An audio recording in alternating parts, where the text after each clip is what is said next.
Upang magbigay ng kanyang pambungad na pananalita sa okasyong ito, narito ang Punong Lungsod Maria Laarni Lopez Cayetano ng Lungsod ng Taguig.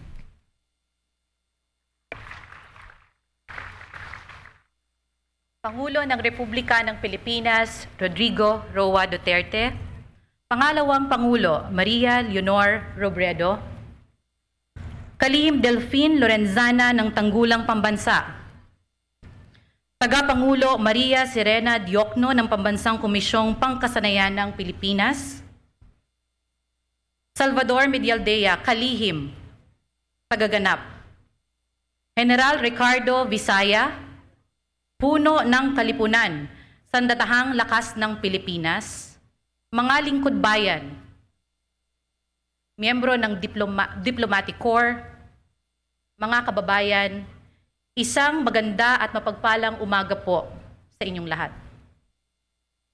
Malugod ko kayong tinatanggap sa Lungsod Taguig kaugnay ng pagdiriwang ng Pambansang Araw ng Mga Bayaning Pilipino. Sa ating taunang pagdiriwang, nagbabalik tanaw tayo bilang pagpapahalaga sa nakaraan. Tanda ng ating paggalang, ginugunita natin ang hindi matatawarang kontribusyon ng ating mga bayani sa iba't ibang larangan. Pakikibaka, serbisyo publiko, sining at siyensya. Ginamit nila ang sariling buhay at sa bayan ito ay inialay. Payagan ninyo akong bigyan ng espesyal na puwang ang iilan na lamang na veteranong kapiling natin ngayon sa ating pagdiriwang. Isa sa kanila, si Ginoong Jose Santiago Kilatan, 102 taong gulang, Tubong Tipas Taguig.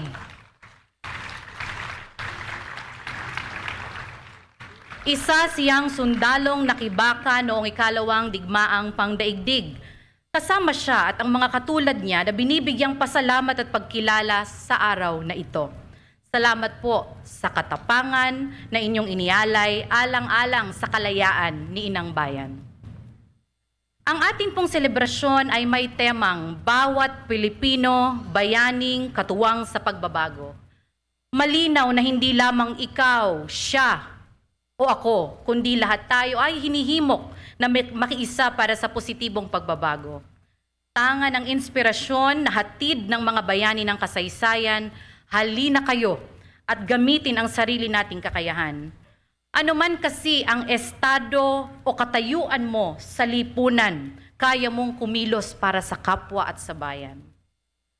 May kabayanihan sa pagsasanay, determinasyon, tiyaga at kasipagan, tagumpay ito laban sa kahirapan. May kabayanihan sa prinsipyo at katapangan sa hanay ng militar at kapulisan. Ang misyon nilang linisin ang bansa sa krimen at iligal na droga ay tagumpay para sa kapayapaan at kaayusan. Mahal na Pangulo, huwag po sana kayong matinag sa paggabay sa mga alagad ng batas upang ang ating lansangan ay ganap ng maging ligtas. May kabayanihan sa dedikasyon at katapatan kung ikaw ay kawani ng pamahalaan. Mga guro, emergency responders, bombero, doktor, nurse, health workers sa mga baryo, tagumpay ito sa ngalan ng serbisyo publiko. May kabayanihan sa pagiging responsableng kabataan at masigasig na mag-aaral, susi ito sa tagumpay ng iyong kinabukasan. Mayroon din namang kabayanihan sa pagiging ulirang magulang, gabay at tanglaw kayo ng susunod na henerasyong Pilipino. Sa madaling salita, ang kabayanihan ay maaaring mahanap mo sa puso ng bawat Pilipino. Hindi ito nakasalig sa iisang tao lamang, kundi sa pinagkaisang lakas ng nating mga mamamayang Pilipino. Inawit natin ang lupang hinirang sa simula ng ating palatuntunan. Hinihimok ko kayong mamaya ay isa-isahin ang liriko at siguradong mamamangha kayo sa ganda at lalim ng ibig sabihin at pag-ibig sa bayan na ipinaabot ng awiting ito. Nayalay na ang mga bulaklak sa ating bantayog.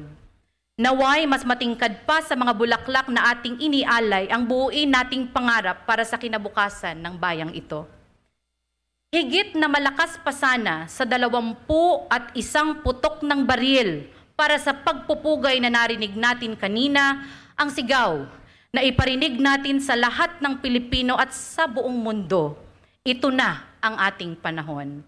At sa huli, dagdagan pa natin ang taimtim na panalangin sa Panginoong Ama natin. Bilang isang bayan, ating hilingin. Tayo ay gabayan at patuloy niyang pagpalain. Maligayang Pambansang Araw ng Bayaning Pilipino. Maraming salamat po. Marami pong salamat sa ating punong lungsod, Maria Laarni Lopez Cayetano.